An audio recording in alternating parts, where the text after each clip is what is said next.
présentation de toutsurlehockey.com.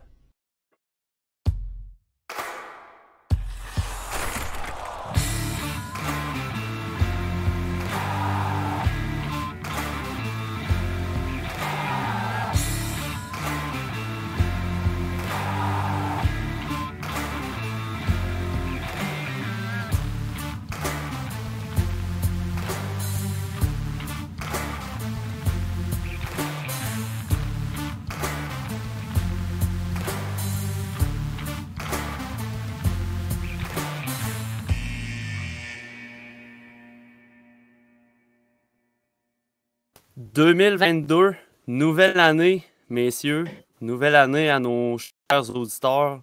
On vous souhaite la bienvenue sur le TSLH podcast en format vidéo, comme on l'avait promis. Pour la nouvelle année, on switch vers la vidéo.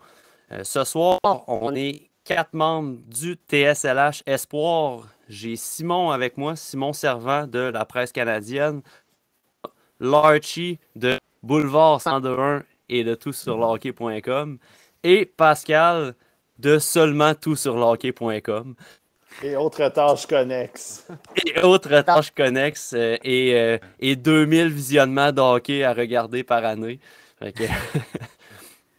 Mais bien content de vous avoir avec moi les boys ce soir. On rappelle que... Je savais pas que c'était en vidéo. Avoir su, hey, je sors de la douche, tout croche. Avoir su, Colin, je t'ai arrangé. Écoute, je croyais qu'on t'avait envoyé le mémo. Ben, probablement, mais je l'avais oublié. Mais je suis quand même le plus beau des 4. Fait que ça va bien aller. Ouais, c'est ça.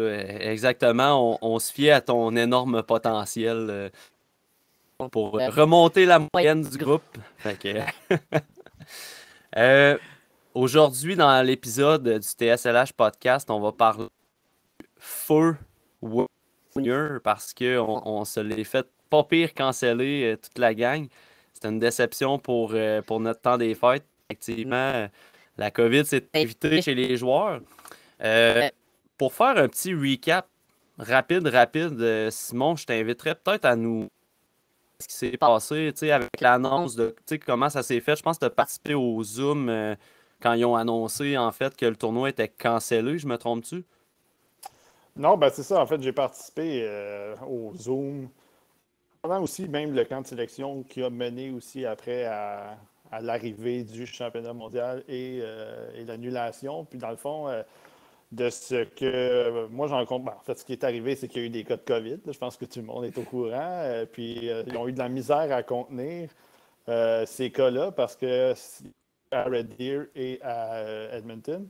Puis bon, là, ensuite de ça, je ne reviendrai pas sur tout ce que certains joueurs et entraîneurs et membres de certains pays ont dit, parce que là, ils disaient qu'il y avait même un mariage qui avait été organisé à Red Deer, à l'hôtel. Fait que c'est sûr que déjà, à la base, c'était en tant que tel, comme on l'a vu, disons, avec la Ligue nationale en 2020, puis le tournoi l'année passée.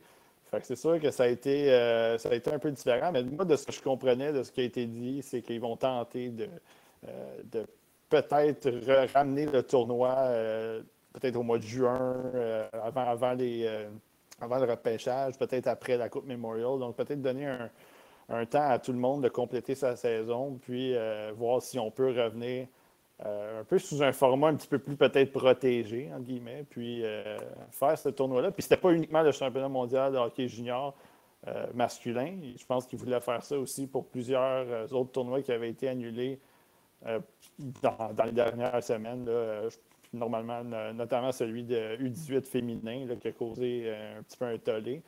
Mais bref, c'est ça. Fait que je suis pas. Je pense pas qu'ils vont. Personnellement, je pense pas qu'ils vont le ramener.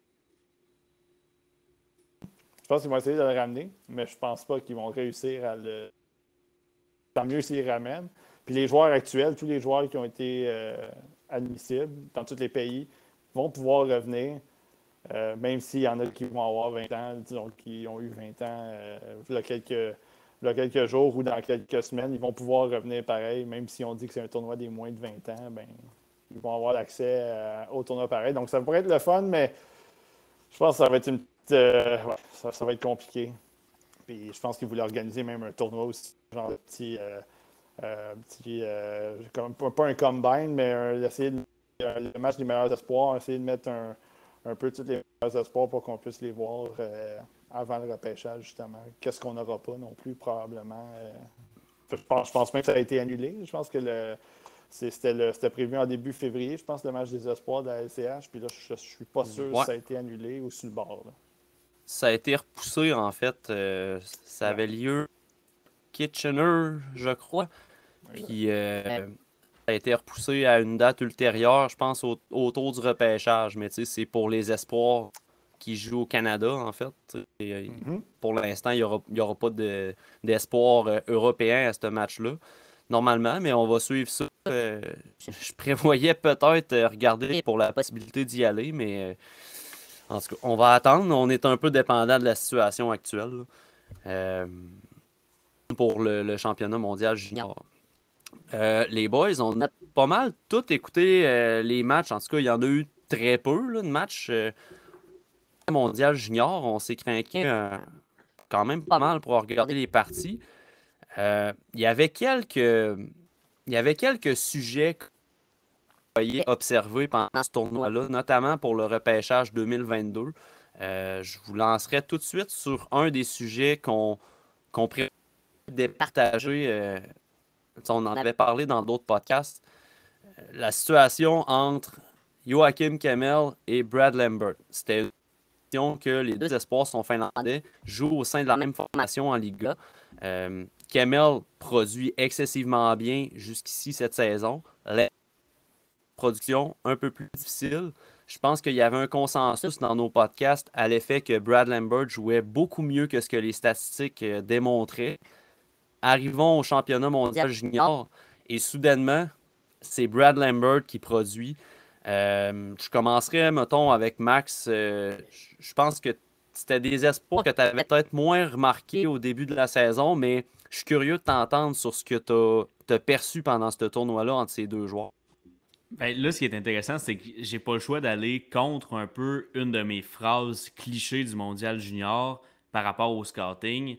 Je dis souvent qu'au mondial junior, tu peux peut-être solidifier une idée que tu as par rapport à un joueur ou à des joueurs, mais c'est pas la place pour te créer une opinion d'un joueur.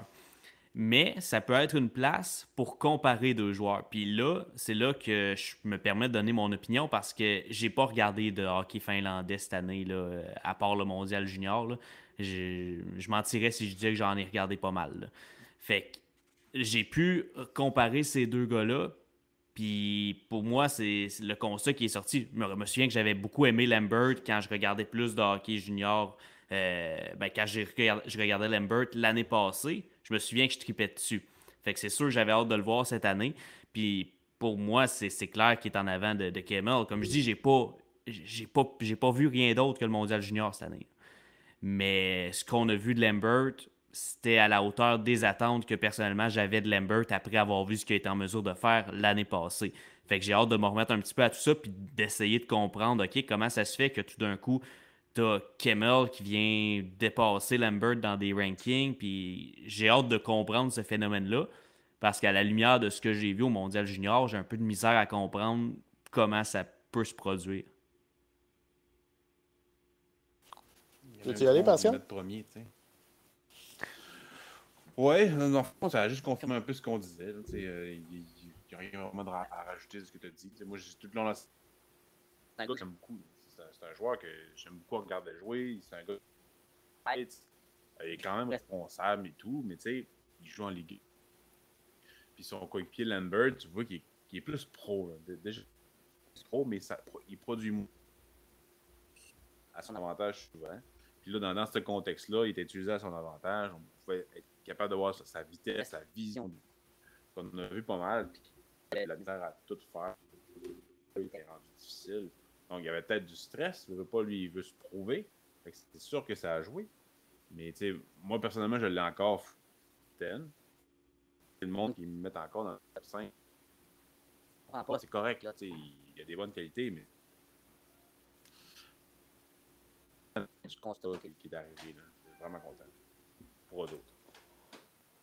Ouais, ben moi, si je veux enchaîner là-dessus, c'est C'est exactement ce que Pascal a dit. C'est qu'on avait vu des choses, on en avait parlé dans notre top 32. On avait dit que Lambert, même s'il n'avait pas fait beaucoup de points dans la Liga, c'était un gars qui était intéressant à regarder. Puis un discours qu'on a maintenu souvent avec d'autres joueurs aussi, des gars qui font peut-être moins de points, mais qu'il faut regarder leur jeu d'ensemble. Puis moi, ce que j'ai trouvé le plus drôle là-dedans, c'est que c'est souvent ça avec le championnat mondial de hockey junior, c'est qu'il y a des gens qui, là, voient ces joueurs-là. Au début, oui, Kemel, là, tout à coup, ils les voient, peut-être pour la première fois. Là, je ne sais pas à quel point l'amateur moyen regarde les matchs, mais là, quand tu le vois sur ce stage-là, puis là, tu vois qu'il est un petit peu ordinaire, tout le monde a backtracké un peu. Tout le monde a dit,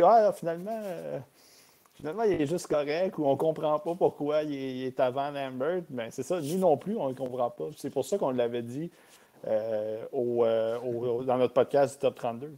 Un gars, je pense que Kemel, c'est un gars qui est très polarisant. Je pense qu'il commence un peu comme Wright aussi, il commence à être très polarisant. Puis il y a des personnes qui l'ont en très haute estime. Puis j'ai l'impression qu'on ne voit pas les mêmes choses, tout simplement.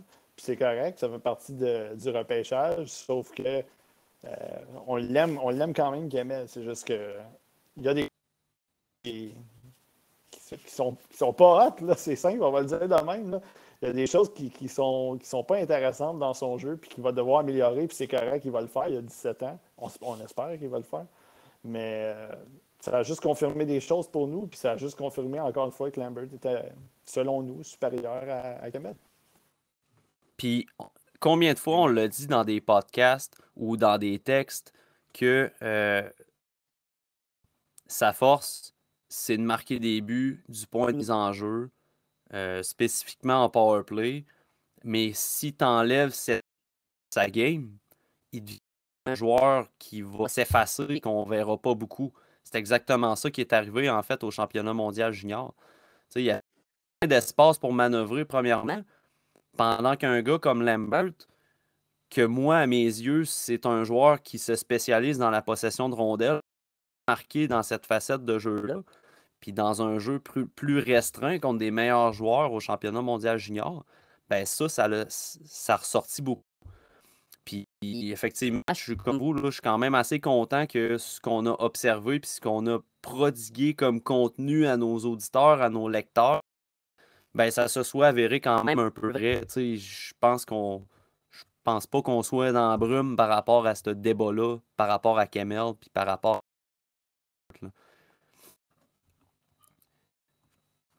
Juste rajouter que Lambert, c'est sûr qu'il est plus vieux.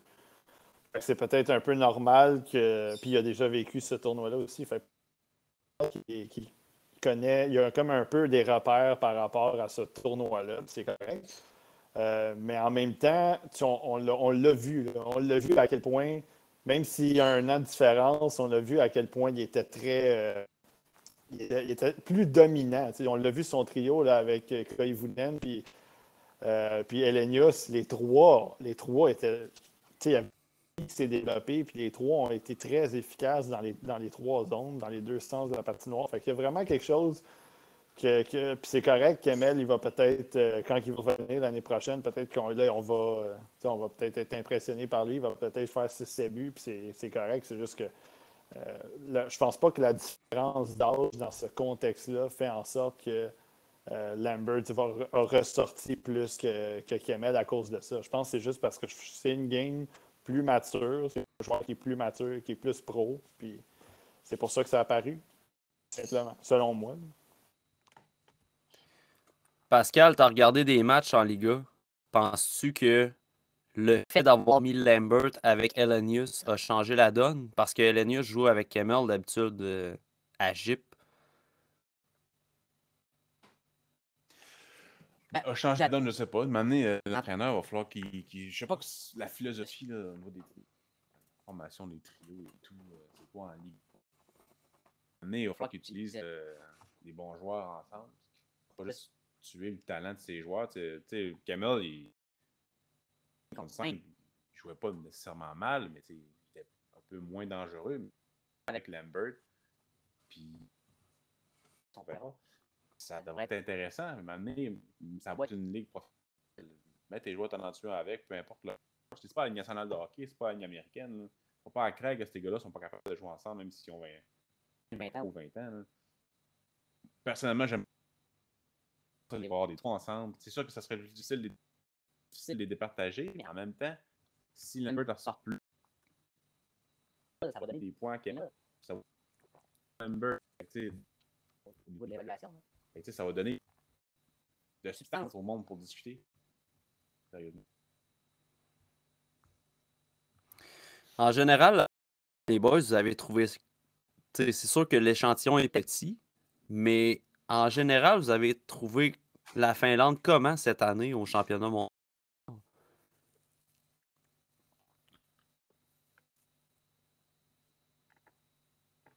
J'ai juste trouvé ordinaire. C'est une équipe qui aurait probablement pu se rendre jusqu'au match contre le Canada. Que le Canada les aurait démolis. Gagner une game assez facile, là, un 5-1, 5-2, quelque chose de ce genre-là. Fait que, moi, la Finlande, puis c'est toujours à chaque année, on dit qu'il peut être un peu dangereux parce que les éléments tombent en place. L'année passée, c'est le cas. L'année passée, ils ont réussi à surprendre puis ils ont réussi à gagner la médaille de bronze. Moi, cette année de leur côté, mais on ne sait jamais. C'est une équipe qui est toujours difficile. Ils ont un style un peu tenace, un peu défensif aussi. Fait que c'est jamais, mais contre le Canada ou ces clubs-là, surtout le Canada. Contre le Canada, je pense pas qu'ils ont. Je pense pas qu'ils sont capables. Là. Ils l'ont fait par le passé. Là, je me souviens avec Puljujärvi et compagnie. Là. Disons que c'est assez exceptionnel cette fois-là. D'habitude, le Canada passe à travers assez aisément quand même la Finlande. Moi, je pense qu'on aurait eu une bonne indication. Ah, vas-y. Vas-y. Dans le podcast avant le tournoi, que la Finlande, toute l'année, dans les tournois internationaux, pas comme d'habitude, plus individuel. Puis, on parle, mais vraiment moins de cohésion, moins de travail défensif, moins travaillant. Puis, je trouve que ça transparu. On voit le junior. Il va prendre des matchs. Puis, ils ont un classement à cause des matchs. Mais je pense pas que ça va réarriver si le tournoi a lieu en fin de compte. Mais ça, j'avais hâte de voir Finlande-Canada parce que Finlande, puis c'est un peu toujours ça aussi. Là, c'est tout le temps une équipe qui peut surprendre. Puis c'est pas pour rien, c'est parce qu'il y a toujours des joueurs très talentueux là, dans Finlande. Mais j'avais hâte de voir ces joueurs-là, comment ils allaient réagir face à une équipe comme le Canada. J'avais très, très hâte à ce match-là, justement pour voir, oui, le collectif, l'équipe, OK, mais aussi des gars comme Lambert, comme Kemel, comment ces gars-là allaient réagir en ayant une opposition comme l'équipe canadienne. Fait que ça fait encore plus mal de ne pas avoir eu ce match-là. Mais j'avais hâte, puis c'est pas pour rien que la Finlande peut toujours surprendre. Puis est-ce que ça aurait pu arriver cette année aussi? Peut-être, on peut jamais le dire, ce genre d'équipe-là. C'est la même chose pour la Suède, c'est la même chose pour la Russie. Le top 3, ça reste souvent États-Unis, Canada, Russie qui se battent. Mais ces pays-là, Finlande, Suède, sont tout le temps très le fun à voir aussi. Parlons-en de la Suède, mon Max. On va en parler de la Suède. Tes favoris. La Suède qui avait un bon petit club cette année. Oh, on salue le chat de Max. C'est pour ça on t'a pas dit que c'était en vidéo aujourd'hui, hein? Fait que tu l'as pas mis en cage ou.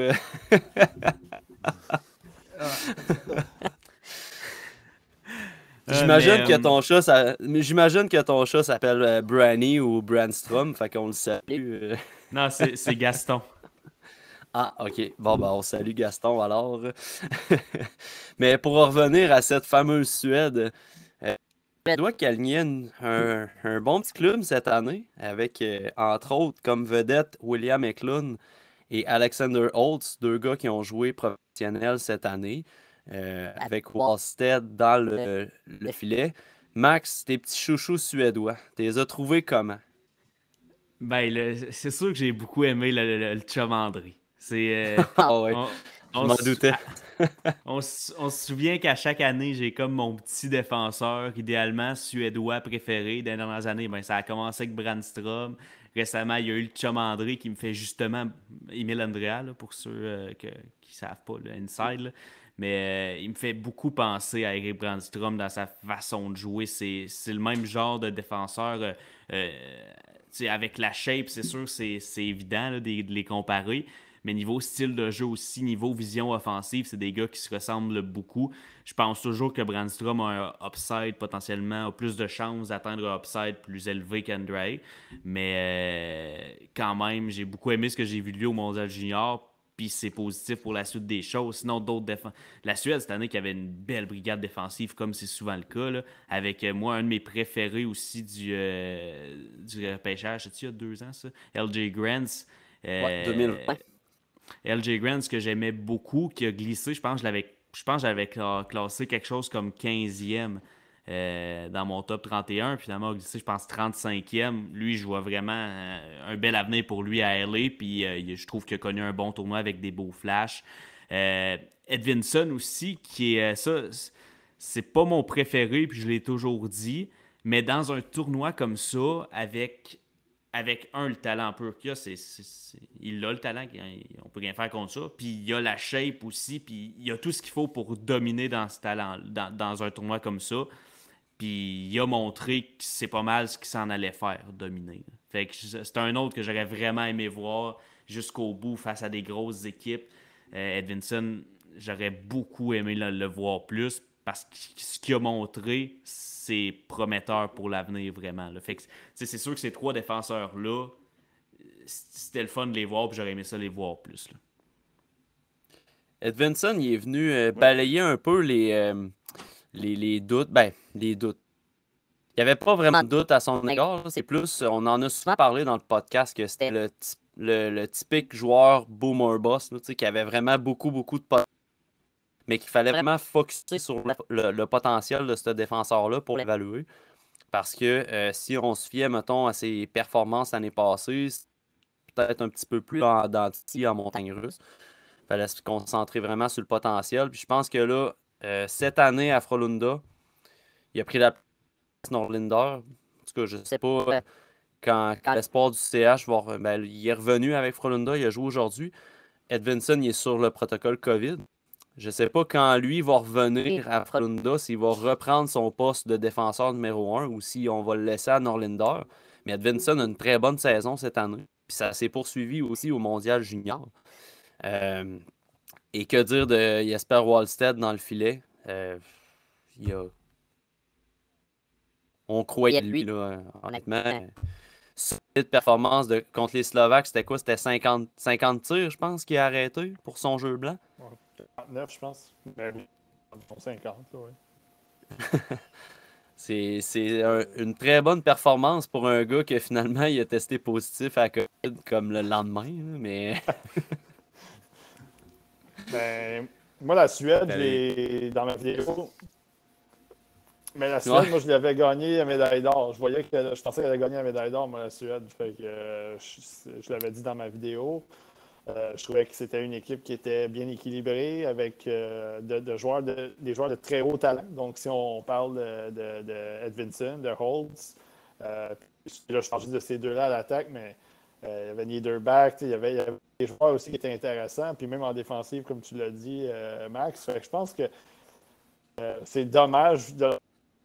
Je pense que cette année, puis on dit ça souvent à chaque année de la Suède, mais je pense que cette année, c'était une vraie année où il aurait pu, il était capable probablement en fait, au moins de se rendre en finale, puis de donner une vraie shot au Canada. Puis la Suède l'a fait. Il y a quelques années, quand Tyler Steenbergen avait scoré, il avait marqué dans les dernières minutes, là, il restait, je pense, 1 minute et 15. Ce match-là était 1-1. La Suède a toujours cette capacité-là.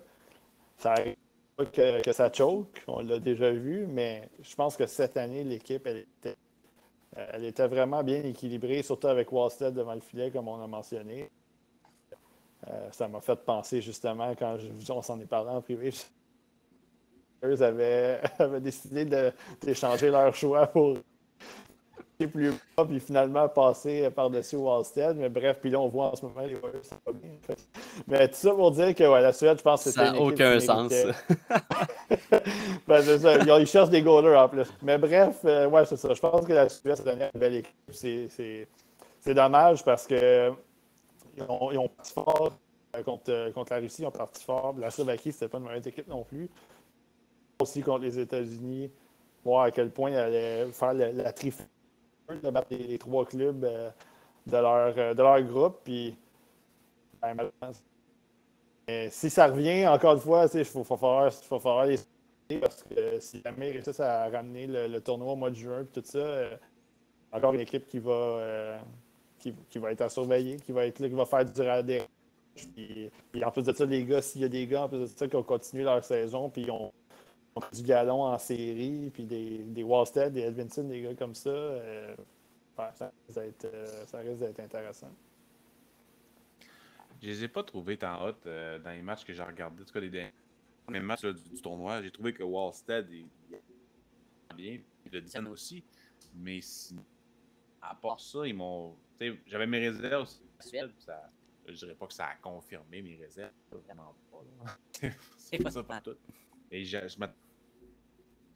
puis, tu sais, Edinson, je suis vraiment d'accord avec ce que tu as dit. Cet été, comme tout est tombé en place. Puis, il joue vraiment bien depuis le début de la saison. Puis, Wallstead, il a un mur. Fait que, bien content pour lui.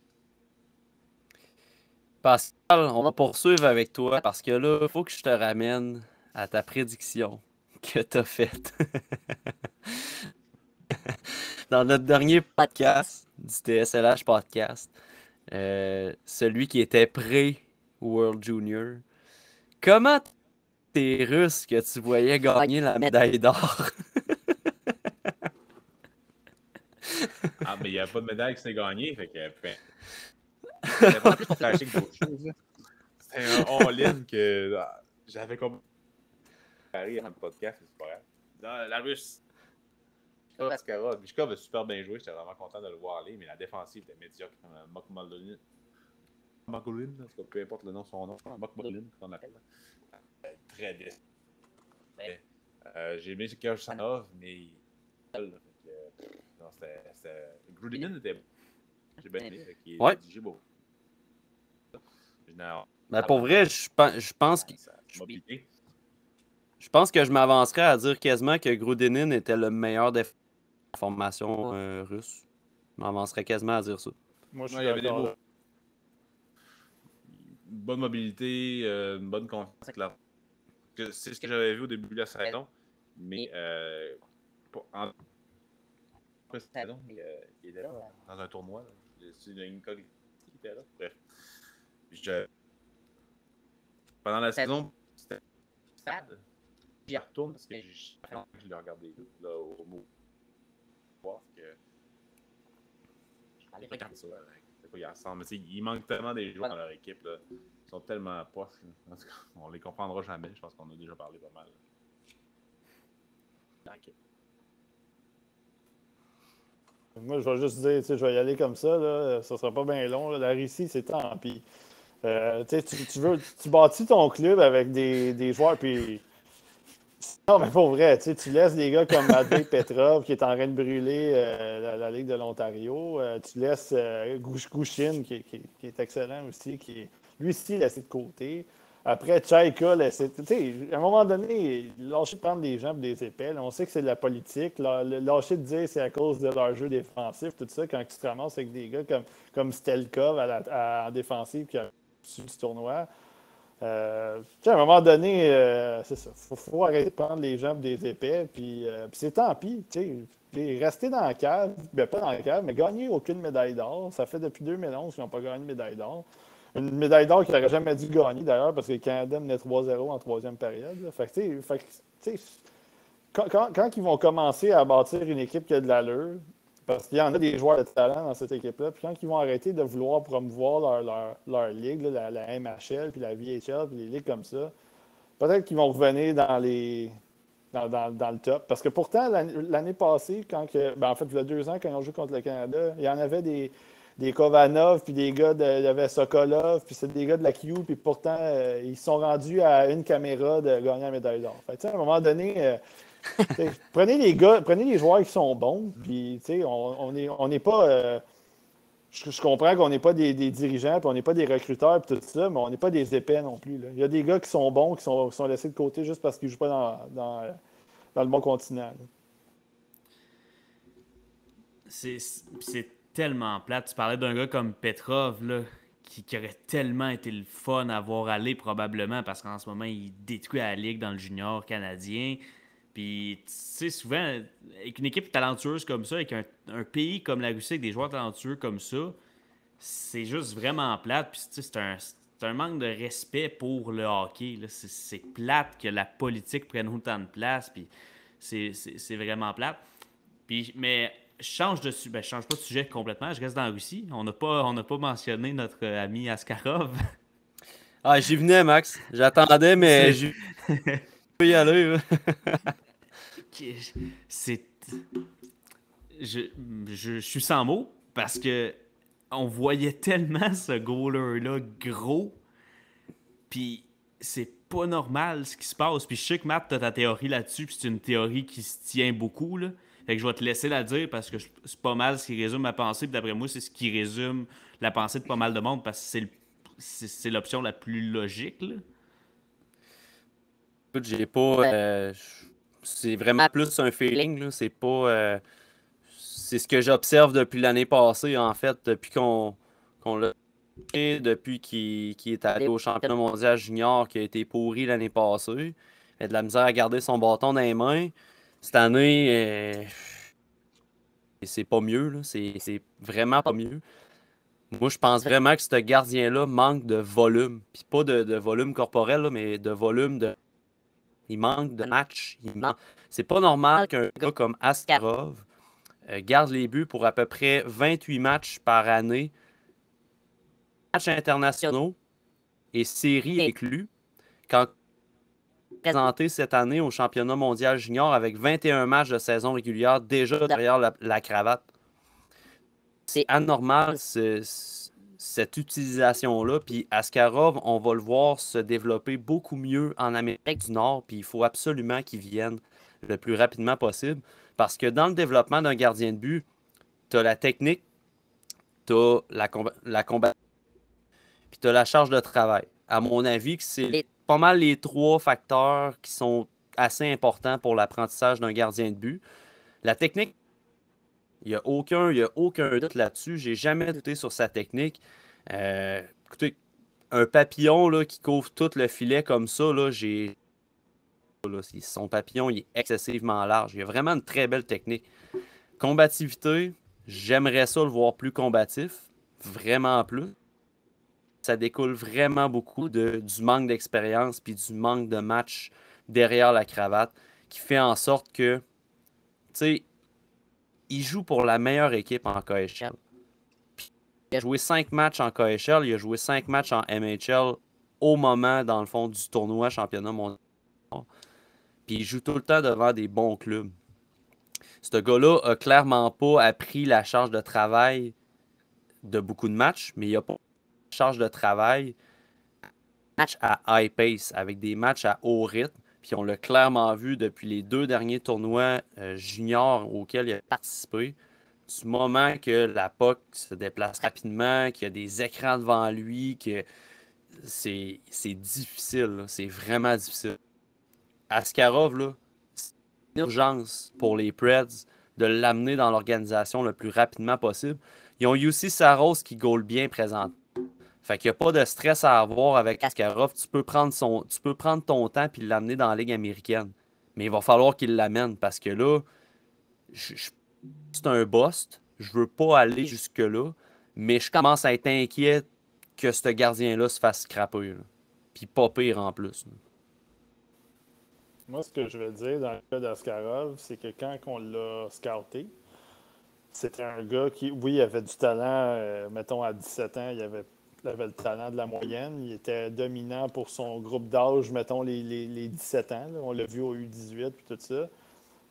Puis moi, ce qui m'inquiète en ce moment, c'est plus. Ben, je suis d'accord avec ton point de. Il faut absolument qu'il vienne dans la Ligue américaine là, dès l'année prochaine. Parce qu'il doit absolument se faire encadrer par un entraîneur de gardien professionnel. Il doit vraiment Ouais. absolument se faire encadrer par un gardien de la Ligue, ben, en Amérique du Nord, de la Ligue américaine ou de la Ligue nationale, qui va pouvoir lui donner, comme tu dis, un 40 matchs, 45 matchs dans la Ligue américaine, 50 matchs dans la Ligue américaine. Mais moi, ce qui m'inquiète le plus dans mon cas, je le trouve moins combatif en ce moment.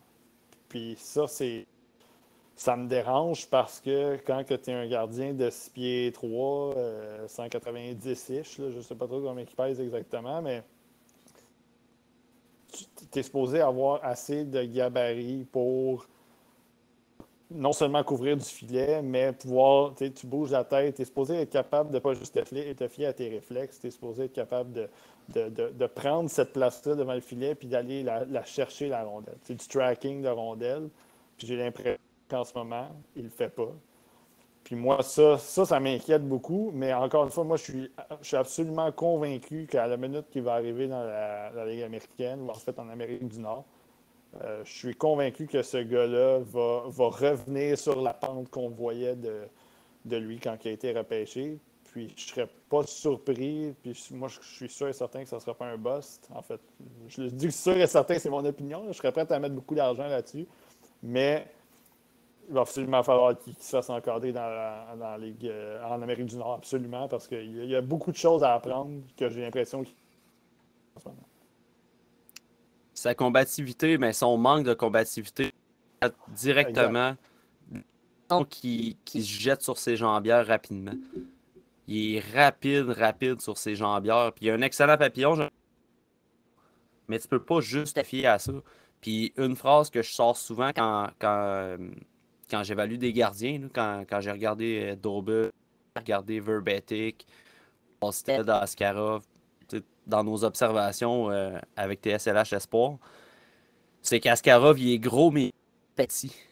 Puis ça, c'est pas normal. Faut que tu goals gros. Faut que tu prennes de l'espace devant ton filet. C'est pas normal que, oui, ton papillon, il est très large, mais que ton haut tout recroquevillé puis que ton haut du filet soit à découvert comme ça. Si tu te fais percer au World Junior, je suis désolé, mais même dans la Ligue américaine, tu vas te faire percer si ta technique reste comme ça. Tu sais.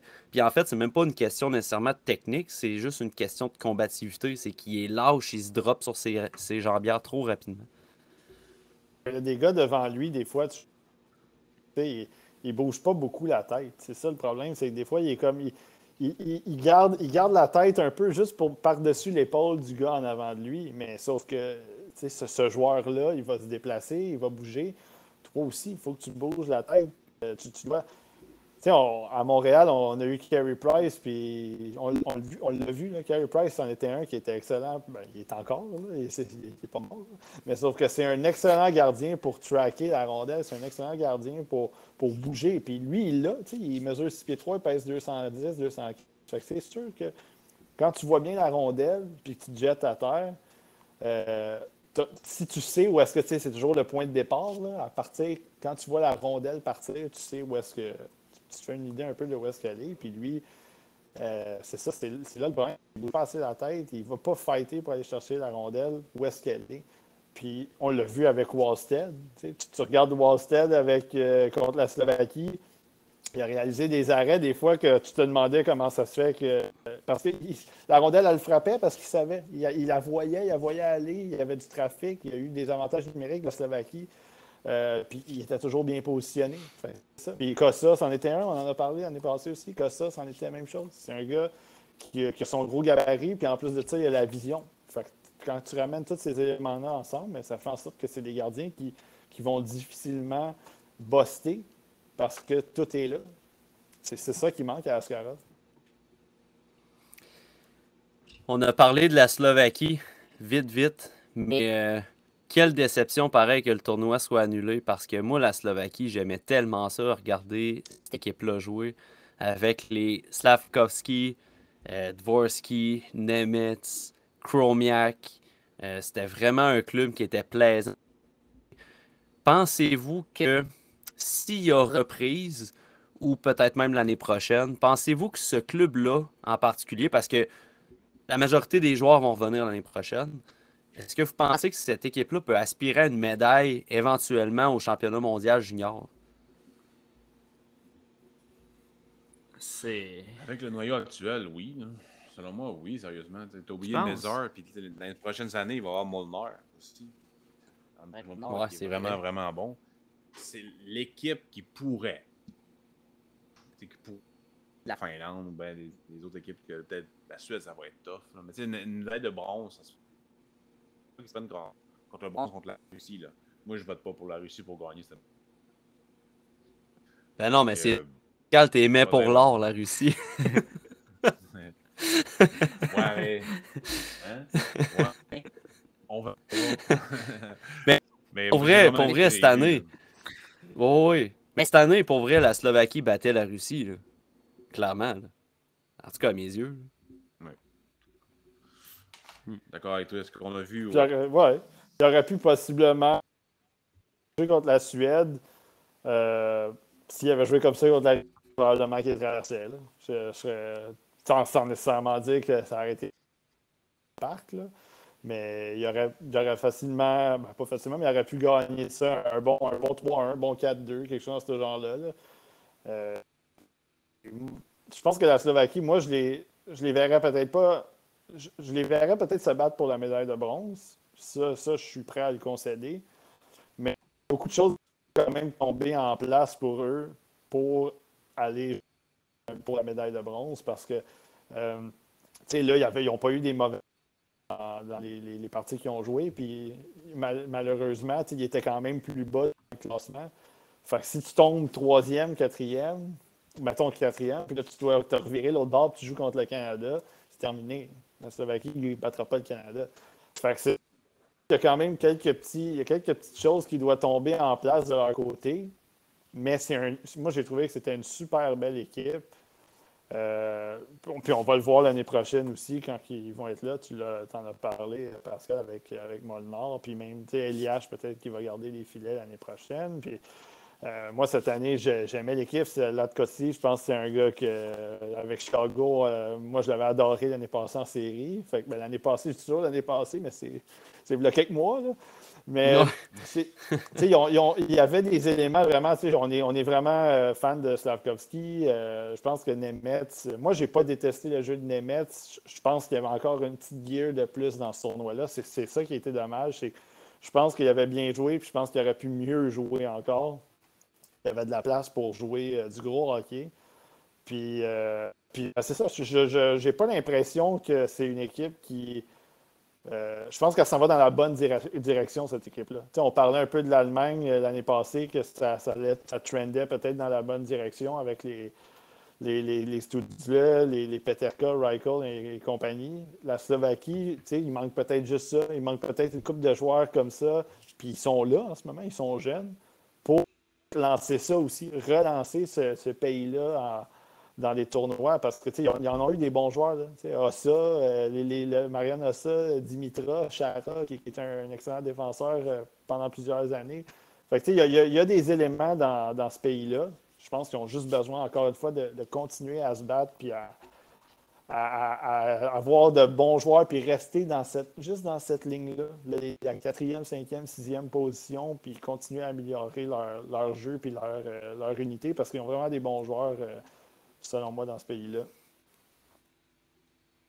Cette année, j'aurais mal vu comment on aurait pu aller chercher une médaille. Parce que tu dis, OK, un match pour le bronze face à la Russie, OK, peut-être que ce match-là, on est capable de le gagner, mais mon point, c'est un peu le même que Simon. Il faut se rendre à ce match-là pour la médaille de bronze. C'est plus ça que cette année, j'aurais difficilement vu en prenant quel chemin ça aurait pu réellement arriver. Mais non, c'est clair qu'ils ont des jeunes vraiment le fun à voir. Là. C'est un club qui est de plus en plus le fun à voir au cours des dernières années. Puis pour l'avenir, tu donnais l'exemple de l'Allemagne qui avec des vedettes, vedettes entre guillemets, mais tu sais, un gars comme Souzik qui est une vedette au niveau junior, au niveau de son âge. Ben, c'est clair que tu mets ça avec ce pays-là, puis ça peut rapidement devenir intéressant au cours des prochaines années. Là, puis tu l'as dit aussi, ils ont ces kids-là en ce moment. Il faut juste qu'ils grandissent puis qu'ils se développent avec le programme du pays. Puis j'ai hâte de voir ce que ça peut donner dans 2 ans. Mais la À question, suivre. Matt, c'était éventuellement, ils peuvent-tu avoir une médaille? La réponse était oui, pour l'année prochaine, ça pourrait arriver. Pas cette année. Voilà. Il est L'année fâché, prochaine, moi, Pascal. L'année prochaine, non, mais l'année prochaine, pour vrai, je serais pas tant, tu sais, mettons médaille de bronze, mettons, on dit médaille de bronze, je serais pas tant surpris. Moi, je serais surpris. Mais j'y crois pas dans le sens, tu sais, si j'avais à choisir, je prendrais la Suède avant, je prendrais probablement les États-Unis avant, je prendrais le Canada avant, mais tu sais, aller chercher une médaille d'or, je serais comme, OK, ils sont quand même pas loin de là pour l'année prochaine. Avec tous les joueurs qui ont pris du galon, une année d'expérience, d'autres qui s'ajoutent, je pourrais peut-être voir ça. Fait que oui, je vais dire oui pour moi. Médaille de bronze l'année prochaine, c'est possible. Est-ce que j'y crois? Peut-être un peu moins. Est-ce que physiquement ça va arriver? J'y crois peut-être un peu moins, mais est-ce que sur papier, on peut dire ouais, c'est possible? Faut juste pas que Slavkovski et Nemetz rentrent dans la Ligue nationale à leur premier saison, parce que ça va faire au final comme l'Allemagne, qui ont perdu Peterka, qui ont perdu Stutzle, qui ont perdu Seider, qui ont perdu leur gros gun pour finalement se présenter avec un club dont le meilleur joueur de la formation était Florian Elias, qui est pas un mauvais joueur, là, on s'entend, mais tu sais, ça reste que c'est pas super. Tu sais, rendu là comme club obscur, j'aime quasiment mieux l'Autriche avec Marco Casper qui au moins était plaisant à regarder jouer. Casper, qui est un de tes favoris, hein, Max? Ben, je l'avais beaucoup aimé au tournoi l'année passée. Puis cette année, on dirait, je sais pas pourquoi j'ai j'ai pas tant accroché C'est vrai? dessus. Ah, Ben, j'aurais pensé que tu aurais accroché encore plus de. Je trouvais que son caractère, son chien sortait plus encore cette année. je l'ai trouvé bon, là, mais j'aurais pensé accrocher plus avec comment j'avais accroché l'année passée. C'est surtout ça mon point. J'ai toujours aussi hâte de le regarder dans d'autres matchs cette année, parce que comme j'ai dit, je n'ai pas regardé de match en Europe cette année, là. Je vais me mettre à ça, je commence tranquillement, là. Mais j'aurais juste pensé plus accrocher, mais non, je pense qu'il va se retrouver relativement haut dans mes rankings parce que c'est un type de joueur que j'aime beaucoup, là. Yes. Simon, je pense que tu voulais amener avant qu'on enchaîne avec. Ouais, c'était juste concernant la Slovaquie, c'est que Slavkovski et Nemetz, en temps normal, ces gars-là ne devraient pas jouer dans la Ligue nationale l'année prochaine parce qu'ils sont pas prêts. T'sais, en tout cas, Non, c'est pas selon moi. Non, là, non, peut-être selon qu'il y moi en a, non mais- plus. Mais, tu sais, ben, c'est parce que, en fait, à mes yeux, je trouve qu'ils sont pas prêts. Mais en même temps, si je me rappelle un Cole Sillinger, on avait la discussion, on trouvait que c'était un des gars qui était le plus, mettons, NHL ready. Mais je me doutais pas qu'il allait être sur le premier trio de Columbus cette année. Puis Slavkovski, dans la QV 2022, je trouve que c'est un joueur c'est comme, à mes yeux, certain qu'il va jouer dans la Ligue nationale.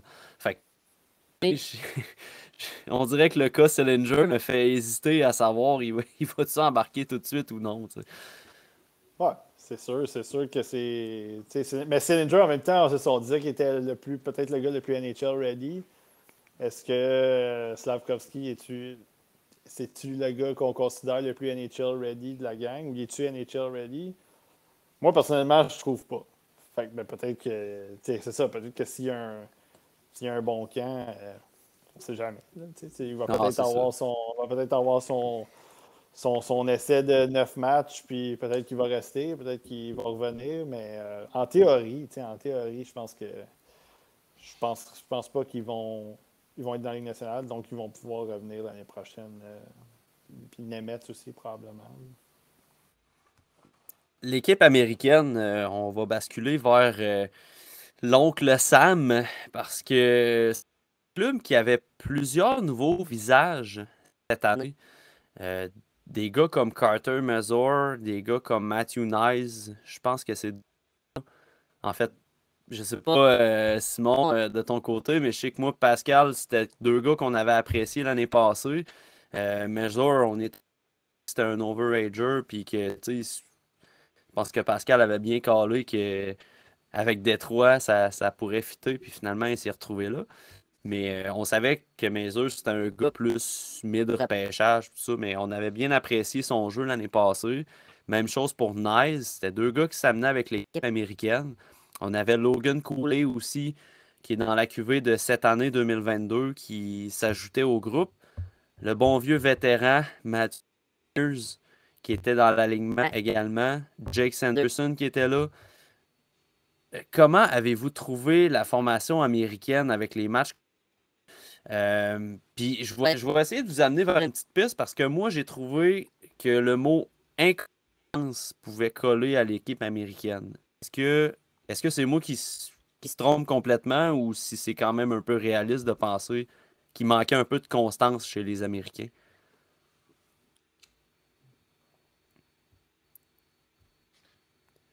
C'est moi qui se trompe finalement. Hein? Non, ben, écoute, Non, mais peut-être quelqu'un parler. écoute, je vais t'apprendre quelque chose, Simon, dans le podcast. C'est jamais Pascal qui va prendre la parole en premier. Fait que, fait que si tu penses que tu veux prendre la parole, on va donner à Pascal ou à Max après. Je vais prendre la parole dans ce cas-là. Tu disais que c'était. Tu te demandais la constance de cette équipe-là, c'est ça? Oui, exactement, dans les performances. Oui, ben moi j'ai trouvé que c'était pour les États-Unis, c'était une équipe qui c'était représentatif du groupe qu'il y avait en ce moment. Donc c'est un groupe qui était dépourvu de grandes vedettes, qui était peut-être moins expérimenté qu'on avait vu l'année passée. Puis c'est sûr que l'année passée, ils ont gagné la médaille d'or. Fait que c'est dur de rééditer. J'avais fait la liste des joueurs à l'attaque. Tu avais Zegras, tu avais Caulfield, tu avais Kaliev, Boldy, et puis on en passe. Fait, Turcotte. Fait que c'est sûr que c'est difficile d'arriver dans un tournoi avec Beniers, puis je pense que c'était Bérard, puis Sanderson. Je pense que c'était les trois là, qui étaient. Ou je pense qu'il y en avait juste deux ou trois là, qui étaient là l'année passée. Puis il manquait Spencer Knight devant le filet aussi. Fait que c'est sûr que moi, cette année, les États-Unis, la performance en match préparatoire contre la Finlande, j'ai trouvé que c'était un match vraiment plate. Là. Pas dans le sens que il n'y avait pas d'action, il y a eu des choses, mais j'ai trouvé que les États-Unis n'avaient pas l'air d'une équipe aspirante. La Finlande n'avait pas plus l'air d'une équipe aspirante. Il a fallu qu'il y ait une mise en échec puis un avantage numérique pour que ça décoiffe un peu. La Finlande était déjà assez chanceuse de s'en aller avec une victoire dans ce match-là. Ensuite de ça, les États-Unis contre la Slovaquie, ça a été très ordinaire. La Slovaquie est en train de remonter. Ça en allait quasiment. Si ça avait duré 10 minutes de plus, probablement que la Slovaquie aurait probablement égalé ou peut-être même gagné le match. Fait que je pense que du côté des États-Unis, ce qui a été dommage, c'est qu'on n'a pas pu voir Beniers plus qu'un match. En fait, je ne compte pas le match préparatoire. On n'a pas pu voir Beniers plus qu'un match parce que Beniers, c'est un gars en ce moment dans la NCAA qui est très efficace, tant à l'attaque qu'en défensive. Puis on n'a pas pu voir non plus un peu l'émule de Beniers, selon moi, c'est Logan Cooley. On l'a juste vu un match qui a été bon. Puis encore une fois, j'exclus le match préparatoire. On l'a vu un match contre la Slovaquie. Je trouvais qu'il a été un des meilleurs attaquants des États-Unis. Mais dans leur cas, ça s'est arrêté là. Fait que moi, j'ai pas trouvé qu'ils ont été impressionnants non plus. Puis je pense qu'il était du calibre Russie. Là. C'est ça qui était dommage. C'est que là, il n'était pas très. Tu les regardes, puis là, tu te dis, ouais, il se passe pas tant d'affaires que ça de leur côté. Fait que c'était vraiment une équipe qui, je pense, qui aurait eu de la misère à se battre pour une médaille. Mais à un moment donné, ça en prend pareil, une médaille. Ça prend quelqu'un qui gagne la médaille de bronze. Là. Fait que ça en prend des équipes, ça soit la Finlande, la Russie, les États-Unis, c'est souvent ces équipes-là qui se pognent pour. En fait, qui étaient peut-être prévues dans ce tournoi-là pour se battre pour la médaille de bronze. Malheureusement, les États-Unis, moi, ils m'ont pas impressionné, mais Moi, c'est sûr que l'équipe n'était pas complète comme l'année passée. Moi non plus, c'est pas l'inconstance en tant que telle. Mais il manquait quelque chose. Si on le savait, juste en regardant l'alignement avant le tournoi, on le voyait. Là. Il manquait un peu de spicy. Il manquait quelque chose. Là. Une équipe américaine, normalement, va avoir beaucoup plus de punch que ça. Fait que je pense que on pouvait s'attendre ou on aurait dû s'attendre à quelque chose de justement un peu beige. Puis c'est ce qu'on a eu. Est-ce que cette équipe-là aurait été en mesure de se rendre sur le podium?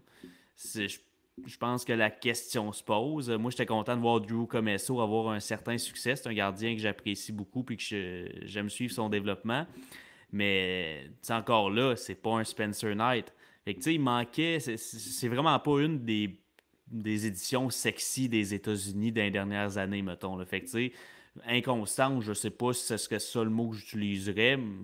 Pour moi, ça serait plus un peu beige comme équipe. Il manquait de... C'est le Wild du Minnesota du tournoi. Ah, mais ça. pour vrai, avoue, Pascal, que je t'ai vu à la face dans ta caméra. Puis quand Max, il manquait de spicy un peu, je suis sûr que tu as pensé à la même affaire que moi, à l'effet qu'il aurait dû inviter Cole Spicer dans l'équipe. C'est exactement ça. J'aurais dû inviter Cole Spicer du programme américain. C'est vraiment ça que j'ai fait. Mais J'ai pensé à la même affaire, puis j'ai regardé, tu riais, j'étais comme, ah, les deux pères en même temps qui pensent à une dad joke, c'est évident que c'est... Exactement. L'équipe américaine, je trouvais vraiment plate un peu à regarder, c'est qu'elle était souvent en réaction. L'équipe de l'autre bord commence à être fort, les autres, se reculaient. Là, il finissait par ressortir. L'autre faisait plus de qu'avant. En tout cas, bref, j'ai vraiment trouvé pas assez agressive, vraiment plus proactive, pas assez proactive, vraiment passive. Il y a eu des belles performances. Mathieu, le joueur que je m'attendais, c'était dans une zone dangereuse. Il a démontré des belles mains aussi, un bon pose avec la puck. Sanderson était vraiment bon aussi. Mazur, je l'ai remarqué un peu moins, là, mais bon, c'est pas grave. Le Cooley, je l'ai bien aimé. Il a vraiment eu des bons flashs en possession de rondelle. Il était bon pour un gars de son âge. Donc, c'est dommage de voir plus. Bon, on verra si le tournoi est repris.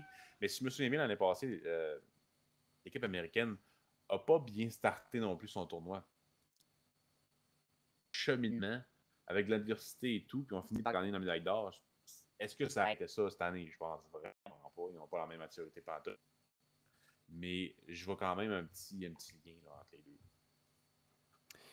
Quand je parlais d'inconstance, là, c'était surtout basé sur le match contre la Finlande. Puis tu sais, on parlait qu'ils ont eu beaucoup de nouveaux visages, puis ça paraissait vraiment beaucoup. Là. Tu sais, il manquait de cohésion au début de la partie. La Finlande a dominé littéralement la première période. Mais plus le match avançait, plus que l'équipe américaine s'augmentait.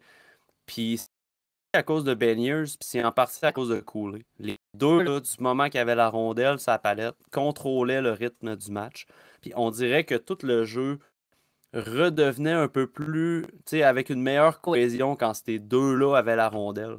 Mais à part ça, je trouvais que c'était décousu beaucoup pour finalement fin de match. Puis là, ben, tu sais, on sait qu'il y a eu une mise en échec là, qui a donné un power play de 5 minutes. Fait que c'est quand même assez avantageux c'était pour la Finlande à ce moment-là. Mais c'est ça, tu sais, je pense que l'équipe américaine a été un peu fait qu'il y avait beaucoup de nouveaux visages dans l'équipe, d'où la constance, peut-être le manque de cohésion, puis tout ça. Mais de la façon qu'il s'améliorait, je pense effectivement qu'il aurait pu avoir une progression, comme Pascal l'a dit, dans le tournoi. Puis, les boys, on va terminer parce qu'on n'a pas... Puis, évidemment qu'on va en parler. On n'a pas parlé du Canada. Puis, tu sais, je pense qu'on a fait un petit tour d'horizon des équipes principales, là, à peu près, là. Je pense pas que ça vaut la peine de s'étendre sur l'Autriche puis l'Allemagne, mais le Canada, je pense qu'on a plusieurs sujets à parler, notamment le gars qui ressemble à celui qui est dans la caméra là, devant moi, là, Shane Wright. Je trouve que Max, tu y ressembles un petit peu. C'est pas vrai. Ouais, ben tu ressembles à Joe Drouin, mais je trouve que tu as des petites ressemblances à Shane Wright, que lui a des ressemblances à Joe Drouin. Donc, Ok, ouais. je sais pas si tu as son talent, mais bon. Même Euh, Shane Wright pour Team Canada, un gars qui a essuyé les critiques pas possibles sur la twittosphère et sur les réseaux sociaux. Ouais. Je vous invite, avant qu'on ait une discussion sur ce cas-là, je vous invite à aller lire le texte de Simon Saint-Laurent de TSLH Espoir. Il est sur le site de Tout sur le hockey. C'est un très bon texte pour démystifier l'espèce des critiques envers Shane Wright après ce tournoi-là. Je vous invite à aller le lire. Puis, vous allez comprendre au fil de la discussion, mais je pense qu'on est assez unanime ici, les gars, à l'effet que les critiques envers Shane Wright sont totalement injustifiées. Je sais pas si c'est moi qui se trompe, là, je penserais pas, là. Mais je vais commencer par Pascal. Je vais lui donner le droit de parole. À ton avis, c'est les vraiment. critiques. Ben, De voir ça. Ça chiasse un gars de 17 ans. Ça le voit pas jouer. Ça le voit jouer un ou deux matchs. Puis il ressort pas comme on voudrait offensivement, mais c'est pas ça, Shane Wright. Oui, Shane Wright est excellent offensivement. Mais c'est pas un Connor Bedard. C'est pas ce genre de joueur-là. C'est un gars complet avec un astiche de bon shot. Mais il n'a pas ressorti dans ce tournoi, dans les matchs qu'on a vus. Puis c'est bien correct. C'est pas la fin du monde. Puis là, c'est fou là, ce qu'on voit sur les réseaux sociaux. Le monde, il était pas bon. Tu l'as jamais regardé jouer. Arrête de chialer. En tout cas, bref, ce gars-là, il mérite d'être premier overall. Au début, dans le tournoi, j'avais dit que le tournoi allait vraiment le confirmer comme premier. C'est encore plus polarisé parce que le monde, il pense qu'ils sont confortés dans leur idée qu'il n'est pas bon, qu'il choke. C'est tellement pas vrai, là. C'est lui le plus NHL ready là, dans le repêchage. Il va jouer dans le je pense, là, sérieusement. Que ce soit à Montréal ou ailleurs. On verra bien. Mais it's.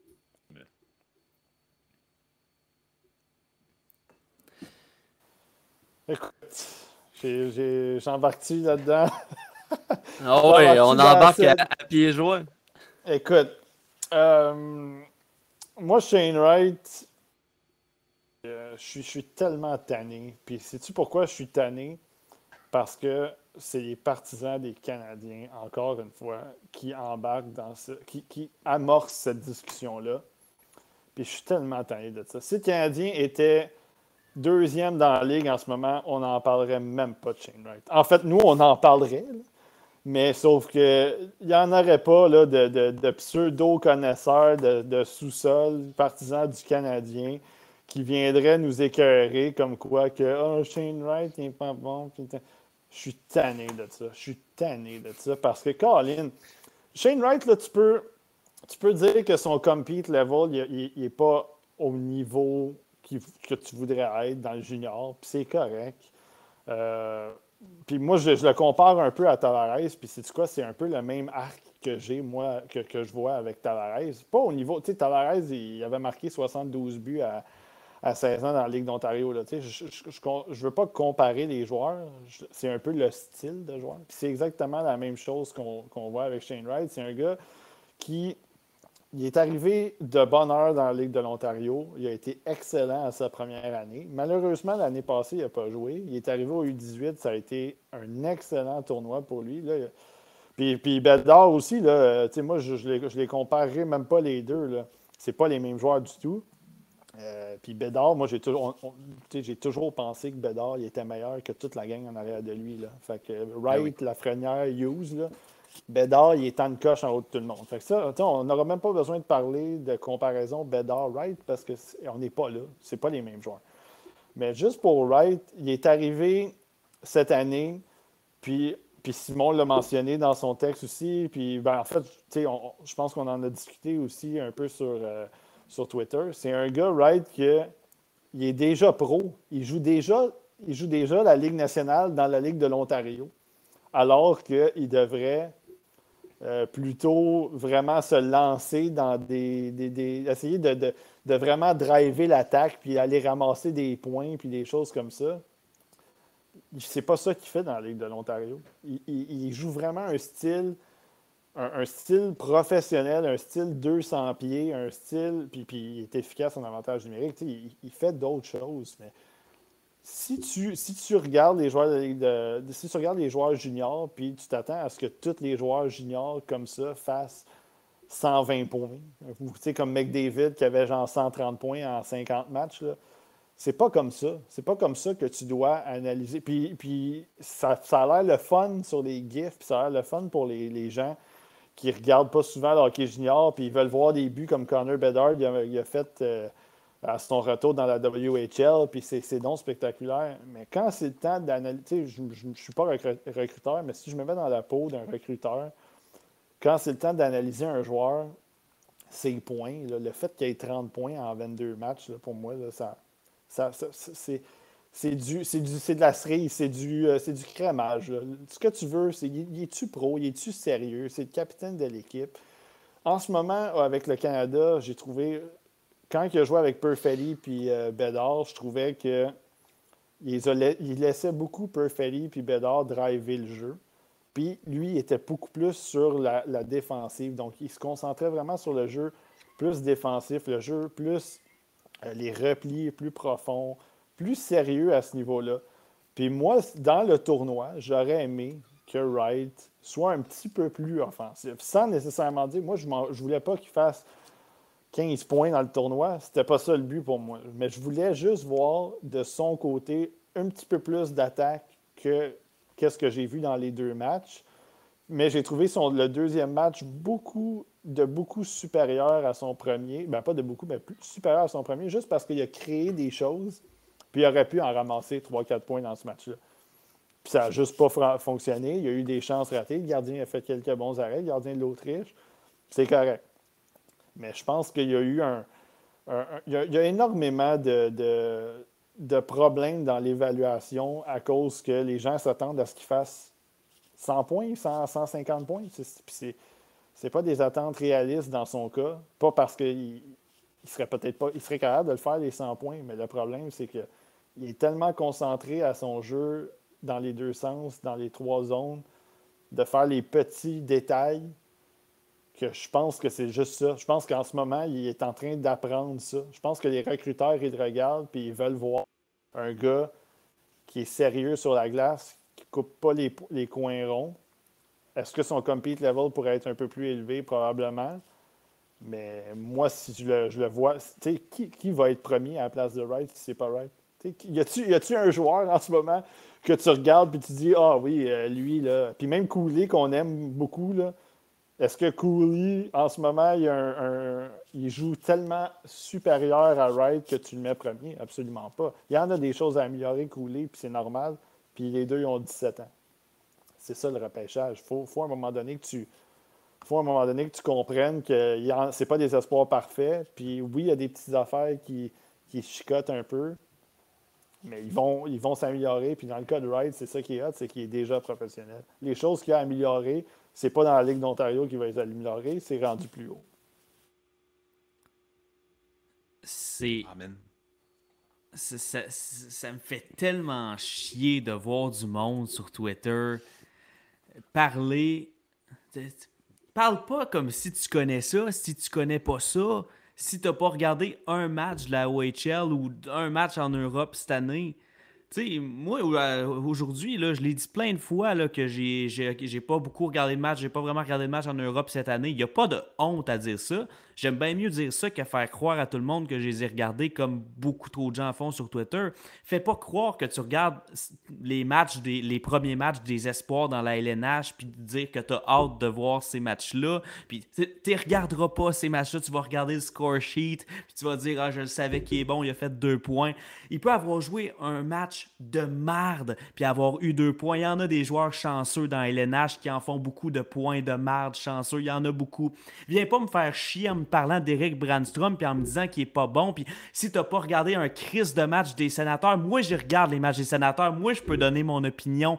Si t'as pas regardé le match, ferme ta gueule. Si tu regardes pas les matchs, tu devrais pas avoir le droit de commenter ces matchs. Si tu n'as pas regardé le match de tous les espoirs que tu places dans ton top 31 ou top 32, pourquoi tu fais ça? J'en vois passer sur Twitter clairement des fans de salon qui font des top 32 qui doivent avoir vu 3 matchs juniors. Tu checkes les stats, qu'est-ce que tu fais?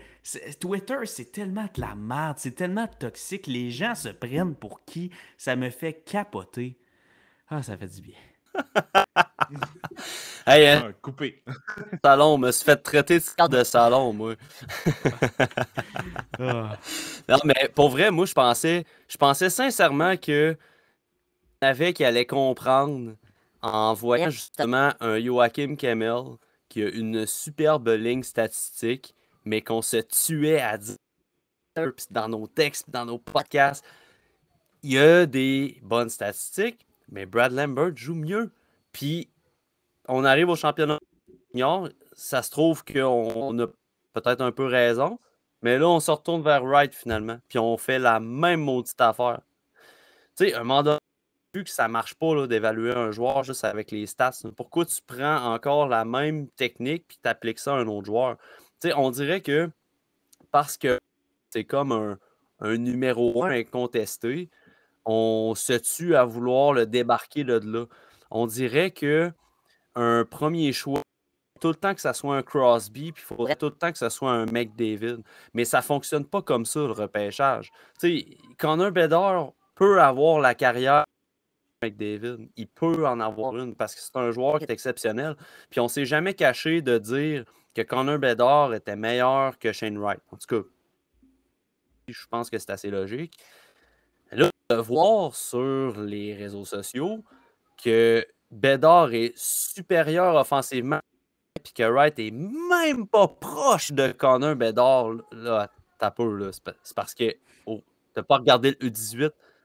Au U18, Shane Wright qui drivait l'offensive avec Bedard à la même intensité. Fait que, tu sais, à un moment donné, c'est ça, j'en reviens à ton point. Nous autres, on les regarde les games, on se prend pas pour meilleur qu'on est.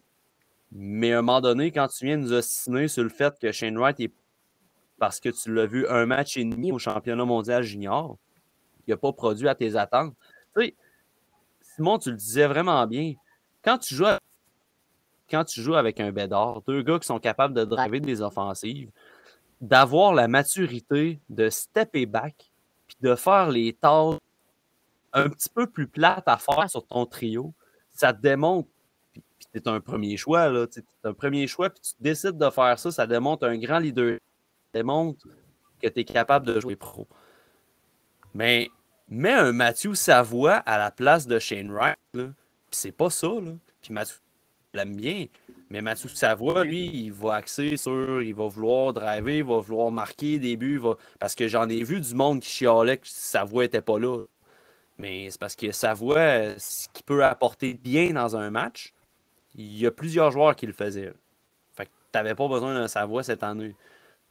Wright, lui, à 17 ans, il s'est dit je vais assumer les tâches un peu plus plates sur mon trio avec des gars comme Bedard et Perfetti. Mais l'année prochaine, si, mettons, là, il va au championnat mondial junior, là, ben, ça va être à lui de driver l'offensive. Puis c'est tout simplement d'y enlever l'étiquette de premier choix pour ça. Faut-tu le comparer avec les joueurs 2022 rendus là? Tu sais, moi, que tu me sortes l'argument, ce gars-là ne mérite pas de sortir premier en 2022 parce que Bedard est meilleur. Tabarnak, Bedard, il est dans 2023. C'est ça. Faut-tu le comparer aux autres, là? Exact. Puis le pire de tout, Bédard, là, je ne sais pas si vous vous souvenez, depuis le début en début de saison, il y a beaucoup de gens qui venaient nous voir et nous disaient ah, mais il me semble qu'il n'y a pas des bonnes stats. Comment ça? Ouais. Il est-tu aussi bon que. Parce qu'il n'y avait pas des bonnes stats. À cause que l'année passée, il avait fait genre 25 points en 12 matchs. Ah oui. Là, il avait 10 points en 13 games. Ah, y a-tu un bon début de saison? Tu sais, c'est ça. C'est à un moment donné. Puis moi, Bédard, je l'ai dit régulièrement. J'ai dit, c'est un gars-là, j'avais vu 7-8 matchs des Pats avant le tournoi, avant le camp de sélection et le tournoi. Puis c'est un gars qui était tout simplement. Il aurait pu marquer, il aurait pu avoir 4-5 points par match. Là. Il y en avait des occasions de marquer, puis ça rentrait pas. C'est juste aussi simple que ça. Puis ça va arriver des fois dans certains cas. Puis les stats avancés, moi je ne suis pas un grand fan de stats avancés, mais il y avait. On a vu un tweet, je ne me souviens pas c'est qui avait partagé un tweet, mais il disait que Bedard, c'était le joueur qui avait le plus de genre expected goals for. Là. C'était le gars qui était supposé avoir le plus de points parmi la gang, puis finalement, il n'y en avait pas autant qu'on aurait dû en voir sur sa fiche. Puis sérieusement, c'était, dans son cas, à lui, dans son cas précis, c'était ça. C'était un gars qui aurait pu avoir 3-4 points par match, puis malheureusement, ça ne fonctionnait pas parce que le talent est peut-être moins. En fait, le talent est moins élevé à Regina qu'à Kingston ou à Winnipeg ou peu importe. Mais c'est ça. Puis ça revient à ce que tu disais, c'est encore les points. Les gens venaient nous voir. Ouais, mais il n'y a pas un point par match. Il n'est pas si exceptionnel que ça, il n'y a pas un point par match. Mais c'est ça. Il faut que les gens comprennent que ce n'est pas les mêmes situations dans les équipes. La Ligue de l'Ontario, c'est pas la même ligue que la Ligue de l'Ouest. C'est pas la même ligue que la Ligue de hockey junior majeur du Québec. Sauf que on peut pas dire Bédard, il a 10 points en 13 matchs, puis il n'est pas exceptionnel parce que c'est pas le même, ça fonctionne. Puis on l'a vu, là, on l'a vu dans son groupe d'âge. Là.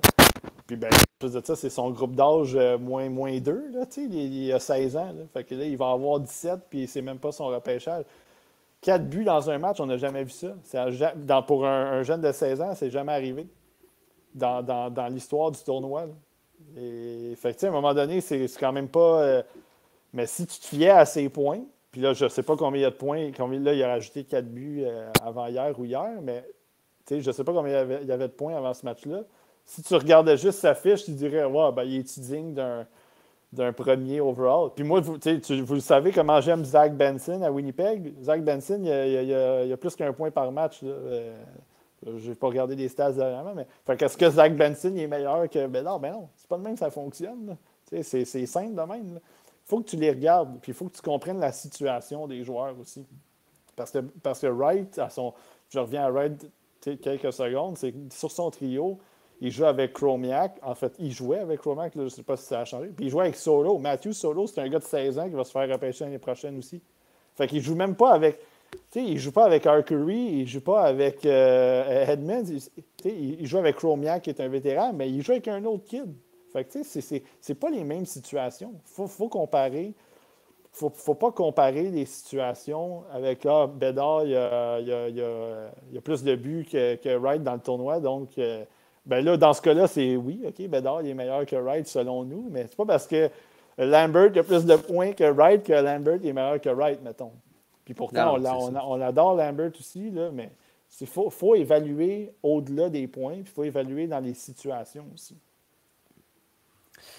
Toujours, je pense que pour Wright, à moins que les boys vous ayez de quoi à rajouter, je pense qu'on a quand même fait le tour. On en a parlé. On a été assez loud là-dessus sur Twitter. Moi, personnellement, la soirée du match contre l'Autriche, pour vrai, il a fallu que je lâche Twitter. Là. J'étais à la veille de tilter complètement. Là. Ça n'avait aucun sens. J'étais plus tilté que Max tantôt. Là. Sérieusement, c'était... c'était lourd. C'était très lourd. Mais fait que moi, je pense qu'on a fait quand même un peu le tour de la question de Shane Wright. J'aimerais ça terminer en vous questionnant. Je vais commencer par Pascal. Caden Goulet. Comment vous avez trouvé ses prestations dans le peu de tournois qu'on a eu cette année au championnat mondial junior? Je dirais léger. Plus léger que dans les années passées. Par léger, je ne veux pas dire physiquement, mais par le patin et tout, plus confiant. Il a démoli du monde, et ce que j'aime du nouveau Goulet, c'est qu'il démolit pas le monde au déficit de sa défensive. Il ne sort plus de sa... C'est vraiment compris dans sa façon de jouer, de il ne sort pas de sa position. Tout est rentré dans sa façon de jouer. Et je trouve vraiment qu'il est mature. C'est pas pour rien qu'il sait sur son champ. Sérieusement. Ce gars-là, il va jouer dans la pas peur de le dire, sérieusement. Il est bon. Puis il comprenait son rôle aussi. Son rôle, c'était pas le même que n'importe quel corps arrière offensif. Ce talent-là qu'il a, il est capable de contribuer, mais c'est pas ça qu'il fait. J'ai quand même aimé le fait qu'il avance un peu plus en offensive que ce qu'on a vu l'année passée. Donc, bon tournoi pour moi. Peu importe c'est quoi ça fiche, je m'en fous un peu. Il était un élément positif pour son équipe, et c'est ça que je voulais voir. Pour moi, c'était vraiment à la hauteur des attentes. Là, je pense que Goulet, c'est ce genre de gars-là. Si tes attentes ont du sens, il va jamais tant exploser tes attentes, là, mais il va toujours répondre à tes attentes. Tu sais à quoi t'attendre avec un gars comme Caden Goulet. C'est vrai dans le junior, c'est vrai où ça aurait été vrai tout au long du mondial junior. Puis je pense que ça va être vrai aussi dans ses débuts dans la LNH. Si tu sais à quoi t'attendre, si tu ne te fais pas de trop grosses attentes, ce gars-là va te donner ce qu'il peut te donner. Puis ça, ben, c'est du jeu robuste, c'est être mean, c'est une bonne relance, mais sans avoir faire 60 points dans une saison. Là. Je pense que si on regarde nos attentes à un bon niveau, ce gars-là va être très, très, très apprécié à Montréal. Là, aucun doute là-dessus. Moi, écoute, 100% d'accord avec ce que vous avez dit les deux. Moi, Goulet, écoute, à 16 ans, je l'avais dans mon pêchage l'année passée. Ben, en fait, la vraie année passée, là, 2020. Moi, j'ai toujours aimé ce gars-là. Je pense que c'est je pense que ça va être un bon numéro 3 dans la Ligue nationale, selon moi. Je pense que c'est un gars qui va être capable de, comme vous avez dit, d'être très physique, d'être capable de jouer devant le filet, de récupérer des rondelles le long des bandes. Moi, j'ai toujours aimé son côté offensif. Je suis d'accord, c'est pas un gars qui va faire 60 points, mais j'ai toujours aimé je trouve qu'il y a il y a des skills un peu sous-estimés, entre guillemets, sur certains. J'aime son tight roping sur la bleue. Je trouve qu'il glisse bien sur la bleue. Ses lancers, je les trouve précis au filet. J'ai l'impression que c'est un gars qui est capable d'amener de l'attaque, ça c'est sûr. Mettons un gars de 35 points dans la Ligue nationale, dans son prime, qui joue 25 minutes, puis qui plaque, qui est capable de jouer défensivement. Moi, pour un gars de middle first comme lui, j'ai absolument aucun problème avec ça. Puis c'est les attentes, c'est ça. C'est ce genre d'attentes-là qu'on doit avoir dans son cas. Moi, Goulet, je n'ai jamais vu comme un gars qui a gagné le Norris. Là. Fait que, faut tout de suite s'enlever ça de la tête. Sauf que dans une équipe, tu en as besoin des gars qui sont. Je pense à Edmondson l'année passée en série pour le Canadien.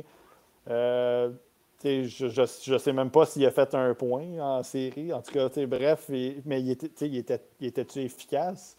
C'est ça, là. Puis là, encore une fois, je ne compare pas les gars, mais c'est juste.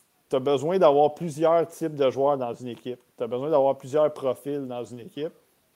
Puis dans le cas de Goulet, ben c'est ça. C'est un gars qui va arriver dans ton équipe quand il va être prêt. Puis il va faire les choses qu'il doit faire. Il va bien les faire.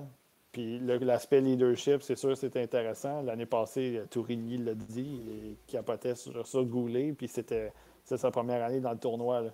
Puis Tourigny en a vu des tournois. Là. C'était pas la première fois qu'il allait au tournoi. Fait que je pense que dans le cas du Canadien, c'était peut-être pas, à ce moment-là, c'était peut-être pas le choix le plus sexy. Donc, moi, j'en ai parlé avec mon collègue Guillaume Lepage aussi, qu'on trouvait que c'était le classique vanille du Canadien. Moi, c'était un choix qui me plaisait, fait que j'avais rien à dire, mais c'est sûr que ça ne rentrait pas dans le moule flashy du Canadien. Il y a beaucoup de gens qui auraient aimé avoir Mercer, puis avec ce qu'on voit en ce moment, ça aurait été un excellent choix aussi. Mais pour le Canadien, moi aussi, je pense que c'est un gars qui va jouer à l'international. Je pense que c'est un gars qui va. Je serais prêt à m'avancer, peut-être qu'il va avoir une carrière de genre 1000 matchs dans la Ligue nationale. C'est une belle prédiction, ça, Simon, pour fermer l'épisode du test. Et là, Yes. On vous remercie d'avoir été à l'écoute. C'est un premier épisode un peu vidéo sur une nouvelle plateforme, fait qu'on risque de s'ajuster, mais Reste que la formule ne changera pas pour nos épisodes là, hebdomadaires. On va se réunir, les boys de TSLH Espoir, pour parler repêchage. Ça s'en vient, fait qu'on va en parler beaucoup plus.